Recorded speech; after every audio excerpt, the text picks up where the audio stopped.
할렐루야, 예수님의 사랑으로 성도 여러분을 사랑합니다. 원래 저의 성격은 적극적이거나 사교적이지 않았습니다.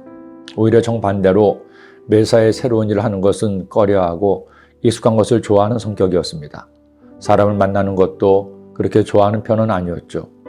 그러니 성격으로 보면 주의 종이 되기에 적합한 성격은 아니었습니다.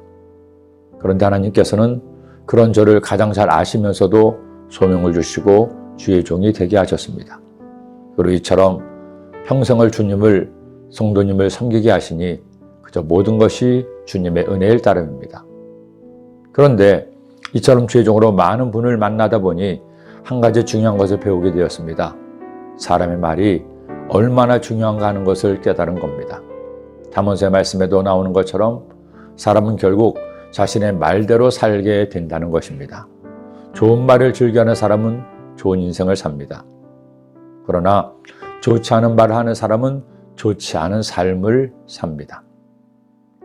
비련한 자는 교만하여 입으로 매를 자청하고 지혜로운 자의 입술은 자기를 보존하느니라.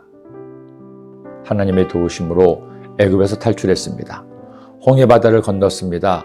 그러나 그들의 갈 길은 아직 멀었습니다. 그들의 입에서 나오는 말이 그들의 가는 길을 막았기 때문입니다. 홍해를 건넌 후 그들의 여정에서 계속 터져나오는 말은 원망과 불평의 말이었습니다. 물이 있어서 못 마시겠다.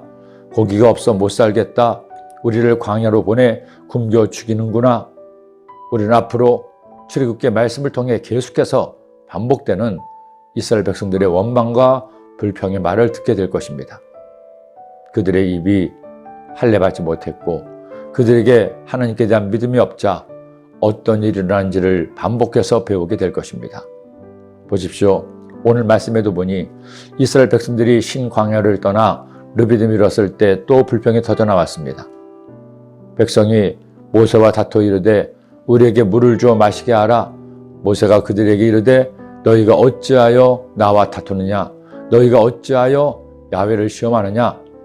거기서 백성이 목이 말라 물을 찾으매 그들이 모세에게 대하여 원망하여 이르되 당신이 어찌하여 우리를 애굽에서 인도해내어 우리와 우리 자녀와 우리 가축이 목말라 죽게 하느냐? 마실 물이 없으면 만나와 미추라기를 보내주시고 홍해를 건너게 하신 하나님을 믿고 달라고 구하면 되는데 그들은 믿고 구한 것이 아니라 원망하고 불평했습니다. 그런데 이것이 이스라엘 백성들만의 모습일까요? 혹시나 우리도 하나님의 자녀라고 하면서도 이스라엘 백성들처럼 있는 것으로 이미 주신 것으로 감사하지 못하고 없는 것 때문에 아직 주시지 않은 것 때문에 원망하고 불평하지는 않습니까? 성도 여러분, 주님이 이제껏 내게 주신 그 놀라운 은혜를 마음에 새겨 기억하십시오.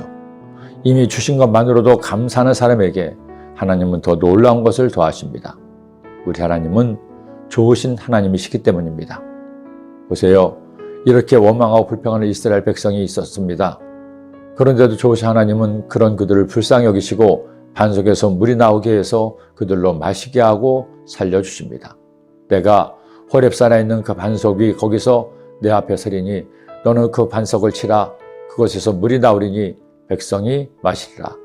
모세가 이스라엘 장로들의 목전에서 그대로 행하니라. 반석에서 물이 나오게 하시는 하나님은 여러분의 삶에도 응답과 축복의 샘물이 터져 나오게 하십니다. 더구나 우리가 이스라엘 백성들처럼 원망하고 불평하는 것이 아니라 감사하고 간구한다면 하나님 우리에게 더 큰 은혜의 샘물이 터져 나오게 할 것입니다. 그런 은혜가 여러분의 가정과 범사에 충만하게 임하시기를 축원합니다. 기도드립니다. 하나님 아버지,